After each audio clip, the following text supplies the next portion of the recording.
Hey everyone, hope everyone is doing well. So in this video here, I want to bring you the latest news speculations and a little bit of sort going around in the community.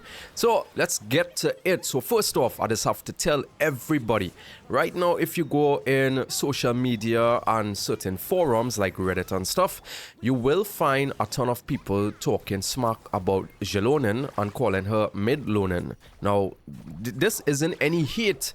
You have to realize that these players are trolling.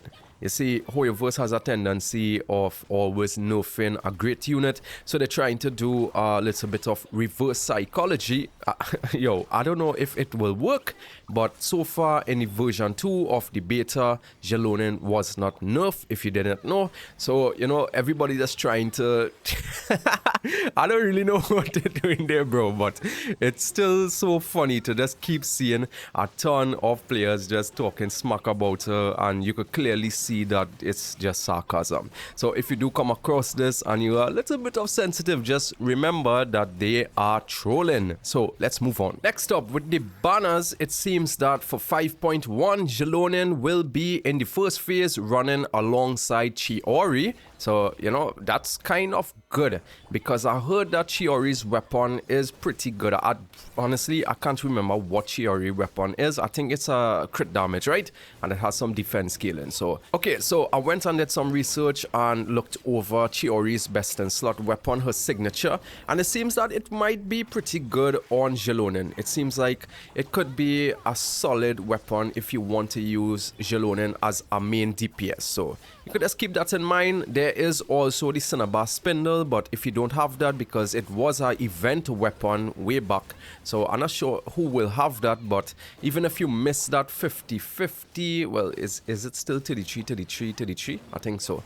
It's still alright, but it's nothing compared to Xilonen's signature weapon. Like, if you see the design of that weapon, bro, I think I could talk about it, right? It has like an equalizer on it, and like it's always moving like if there is music, like a visualization. It looks really, really cool. It's nothing that we've ever had in Genshin Impact as yet. So yeah, Chiori's weapon might be pretty good, but I'm gonna assault, bro, if I had to pull on the weapon banner and not get that equalizer weapon. On the second phase of 5.1, it seems like Nahida and Huta will be having a rerun. So, I think this is where all the Archons are going to get reruns. I believe that after Nahida, I think Zhongli and Raiden is going to have a rerun as well. So you could keep that in mind and pace your summonings in 5.0 if you wanted to pick up Nahida in the future. Well, now you could get two of the best supports. I still believe Xilonen is going to be the GOAT, just like Nahida and Kazuha. Alright, so we got a little bit of sparkly sprinklers about Citlali. Kit, I think I pronounced that correct, right? So it seems that Citlali's elemental skill is an elemental shield, and her elemental burst has the ability to... what?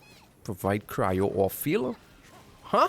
Wait, isn't that just like Layla? Well, it might be like pretty strong. You never know. And maybe the cryo application is very good as well. So we'll have to wait and see. This is the only little bit of information that I got right now.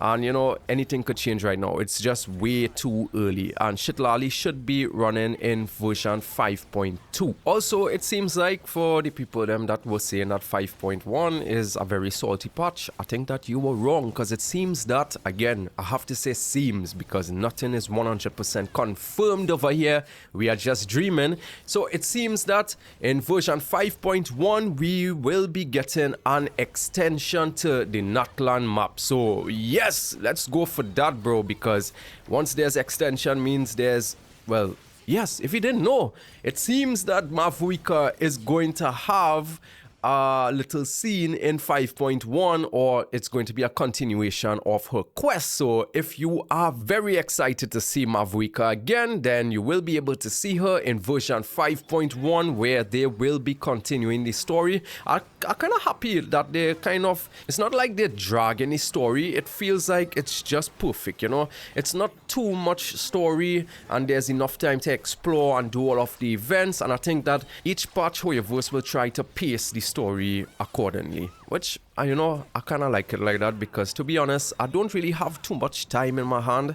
So when I do get home and have to do my stuff, it's not that difficult to get some exploration done alongside my commission and do a little bit of the story as well. So I'm kind of grateful for that. Speaking about the new 5.1 map, comes new enemies and a new boss. So just keep that in mind. Most likely this boss might be for Xilonen. Let me just look it over before I confirm this. And yeah, it looks so. I just looked it over and it seems that the new boss in 5.1 extension of the map will be the boss material for Xilonen. So if you have any leftover fragile resin that isn't doing anything and you want to try to max out Xilonen on day one, then you will want to keep it for the day that she launches with 5.1. Now, one huge thing that I have been seeing going around, and it's very, very unlikely, is that in 5.1 we might be able to play as Mavuika in the Archon quest. Now, this is, I don't know what to think about this, because some people are saying that we might be able to use her skills, but if I had to guess, I feel like it might just be like a POV thing where you just walk around and maybe talk to somebody with her in like a flashback or something. So, don't get too hyped for that until when 5.1 drops, okay? And yeah, that's about all of the little bit of rumors, news, dreams, and speculations going on right now in Genshin Impact. But before I close off this video, I just want to address something. You see, the new artifact transmuter thing has caused a small little uproar in the community about people being a little bit salty that they can't get what they want as frequently as they want, and they're saying that Hoyoverse scammed them.